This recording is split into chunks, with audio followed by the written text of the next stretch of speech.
Please give your name. Full name? Yes. David Lloyd. Okay. Where are you from? I'm from League City, Texas. Okay. All right. So, question 1.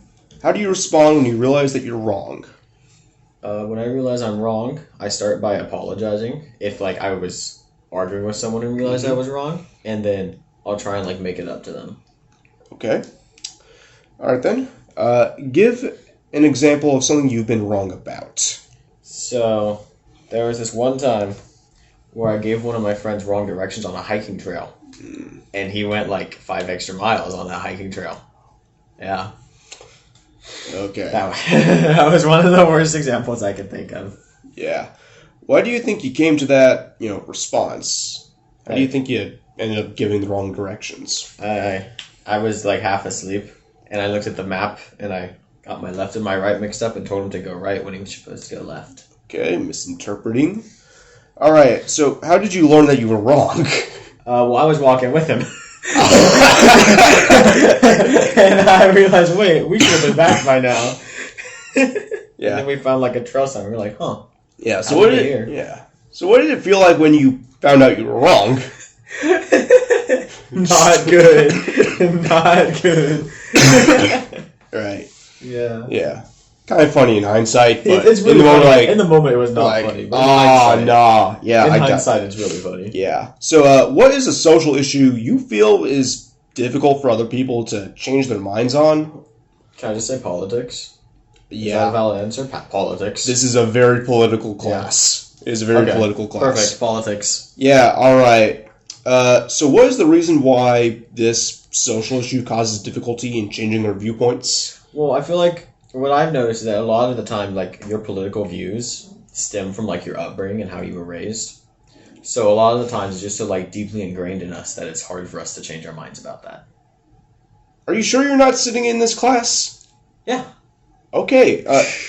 Interesting. He figured out the second week of lecture without ever attending it. Impressive. I'm just that good. Yeah, well, it's also intro stuff, so whatever. All right, so what role does unconscious/implicit bias play in our ability to adjust or change our perspectives? I feel like I kind of answered that a little bit already, but, even, so for some people, I know for me, especially sometimes, it's just really hard to, see the other point of the debate.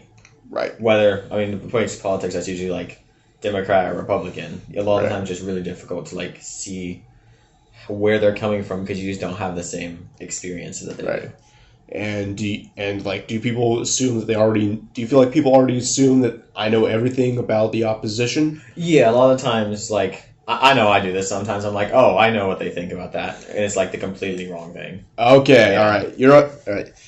You're already in the right mindset. Okay, so what role do you think tribalism plays in our ability to adjust or change our perspectives? Well, okay. So I feel like part of it is just tribalism is when you feel. I should have asked this before. What's tribalism again? Real quick. So simple version. So explanation for everyone involved. Tribalism, it can be simplified as, groupthink. Yeah. Where, there's an in-group and an out-group. Yeah. You're in-group, you're cool with. Yeah. And you're less likely to judge them negatively. For example, how a, political party, if their representative or leader does something wrong, they can, kind of dismiss it. It's not that bad. But the out-group, you flip them the bird every time it's on site. Yeah, yeah. I mean, you kind of answered the question yourself, but it's kind of another part of it, I'd say, is probably you're worried about becoming part of the out-group. Oh, okay. So you're worried about possibly having some different perspective or viewpoint, because then you'll not be in the in-group, you'll be in the out-group, and then you'll be an outcast to people you know already. Yeah, and you're kind of lost because you don't know that much. Yeah. Yeah, okay. Wonderful response.